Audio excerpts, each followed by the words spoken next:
সালাতে দোয়া কবুল হয়। সালাতে দোয়া কবুলের 3 জায়গা।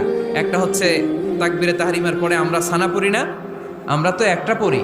আল্লাহর হাবিব সুন্নাহ এবং নফল নামাজে আরো পড়তেন সানা, ওই দোয়া কবুল হয়। 2 নম্বর জায়গা সালাতে সেজদায় পড়ে দোয়া করলে কবুল হয়। আকরাবু মা ইয়াকুনুল আবদু মির রাব্বিহি ওয়া হুয়া সাজিদ ফাকসিরু ফিহি দুআ। বান্দা যখন সেজদায় লুটিয়ে পড়ে, বান্দা আল্লাহর সবচেয়ে কাছে চলে যায়। কিন্তু বিশ্বনবী বলে, সেজদাটা তোমার রবের কুদরতি পায়ের উপরে পড়েছে।